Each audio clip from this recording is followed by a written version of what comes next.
Assalamu alaikum warahmatullahi wabarakatuh.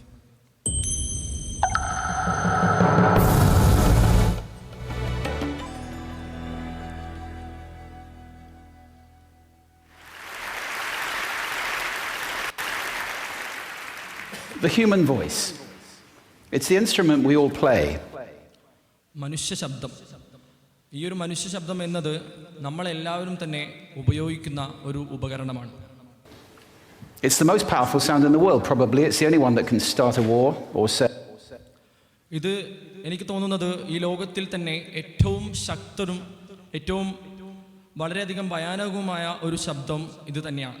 കാരണം ഇതിന് ഒരു യുദ്ധത്തെ തുടങ്ങാനും അതുമാത്രമല്ല മറിച്ച് ഒരാളോട് എനിക്ക് നിന്നെ ഇഷ്ടമാണെന്ന് പറയാനും സാധിക്കും.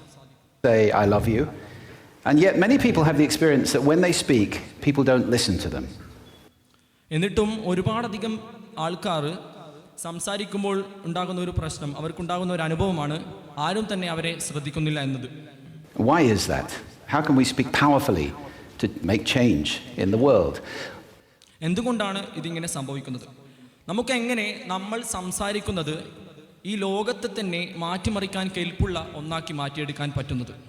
What I'd like to suggest, there are a number of habits that we need to move away from. I've assembled for your... എനിക്ക് നിങ്ങളോട് നിർദ്ദേശിക്കാനുള്ളത് അവിടെ ഒരു കൂട്ടം നമ്മുടെ ശീലങ്ങളുണ്ട്.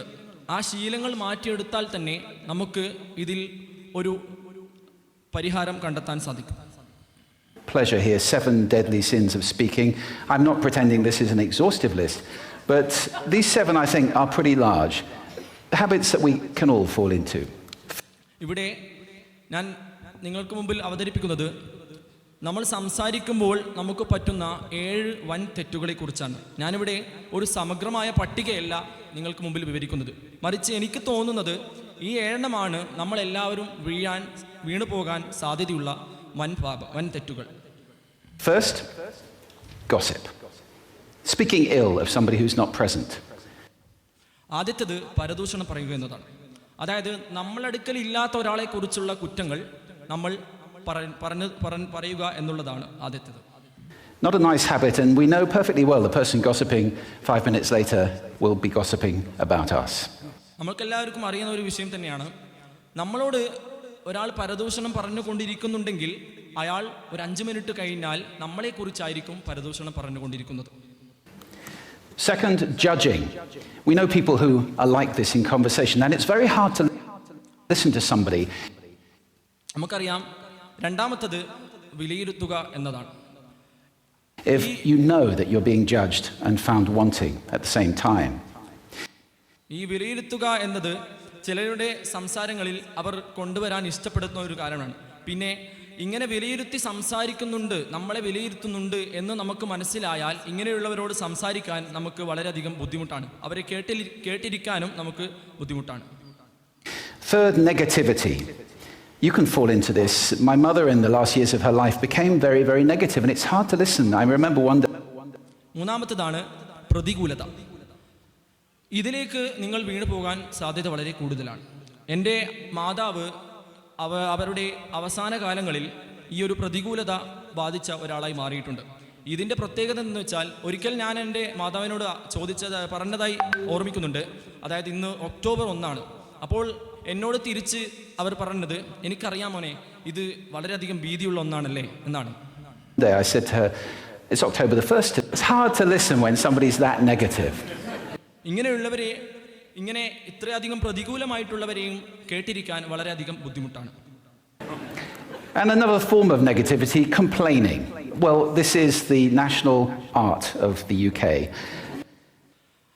ഈ പ്രതികൂലതയുടെ മറ്റൊരു രൂപമാണ് പരാതിപ്പെടുക എന്നുള്ളത്. ഇത് ഒരു പക്ഷേ UK-കാരുടെ അന്താരാഷ്ട്ര കലയായി നമുക്ക് പറയാൻ സാധിക്കും. It's our national sport. We complain about the weather, about sport, about politics, about everything. But actually complaining is viral.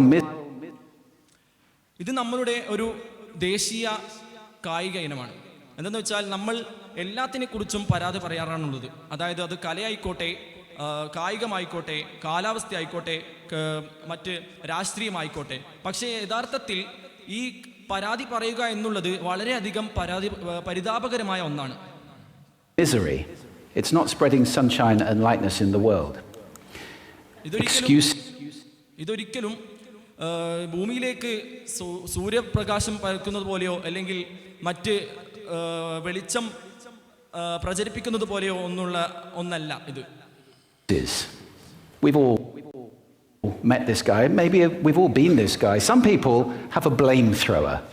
They just pass it on. അടുത്തതാണ് ഒഴിവ് പറയുക എന്നുള്ളത്. നമ്മൾ പലരും ചിലപ്പോൾ ഈ ഒരു വ്യക്തി ആയിട്ടുണ്ടാകാം, അല്ലെങ്കിൽ നമ്മൾ പലരും ഈ ഒരു വ്യക്തിയെ കണ്ടുമുട്ടിയിട്ടും ഉണ്ടാവാം. On to everybody else and don't take responsibility for their actions. And again, hard to listen to somebody who's being like that. ചിലർക്ക് ഉണ്ടാകുന്ന ഒരു സ്വഭാവമാണ് അവരുടെ കുറ്റങ്ങൾ മറ്റു പലരുടെയും തലയിലേക്ക് കെട്ടിവെച്ചുകൊണ്ട് അവരുടെ പ്രവർത്തനങ്ങൾക്ക് അവർ ഒരിക്കലും ഉത്തരവാദിത്തം ഏറ്റെടുക്കുന്നില്ല.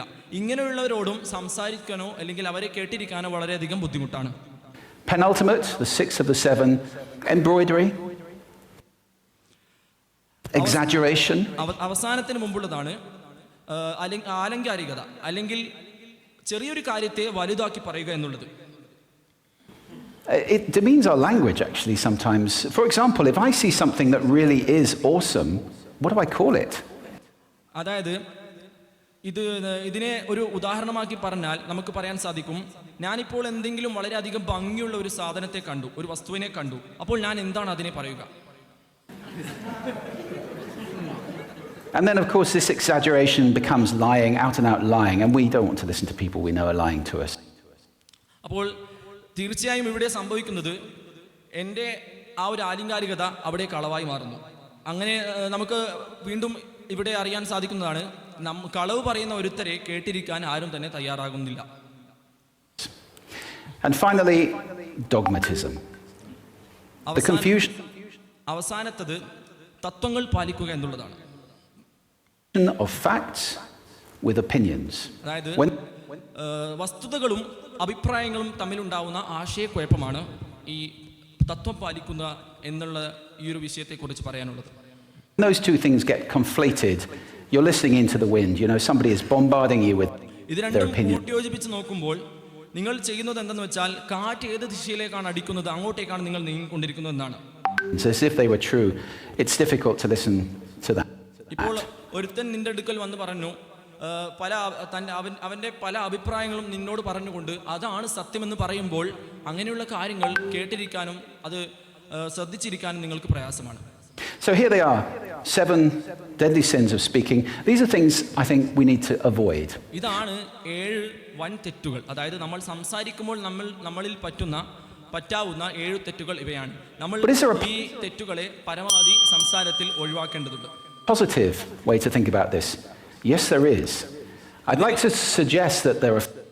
ഇതിൽ അനുകൂലമായിട്ട് എന്തെങ്കിലും ഉണ്ടോ എന്നതിനെ കുറിച്ച് നമ്മൾ ചിന്തിക്കേണ്ടതുണ്ട്. ഉണ്ട്, ശരിക്കും ഇതിന് അനുകൂലമായിട്ടും ഒരു ഭാഗമുണ്ട്. 4 really powerful cornerstones, foundations that we can stand on if we want our speech to be powerful and to make change in the world. ഇതിന് അനുകൂലമായിട്ടുള്ളത് 4 തരത്തിലുള്ള അടിത്തറകളാണ്. ഈ അടിത്തറകൾ പാലിച്ചുകൊണ്ട് നമ്മൾ നീങ്ങുകയാണെങ്കിൽ, ഇതിൽ നിലകൊണ്ട് നീങ്ങുകയാണെങ്കിൽ നമ്മുടെ സംസാരത്തിന് ഈ ലോകത്തെ തന്നെ മാറ്റിമറിക്കാൻ കെൽപ്പുള്ളതാക്കി നമുക്ക് മാറ്റിയെടുക്കാം. Fortunately, these things spell a word.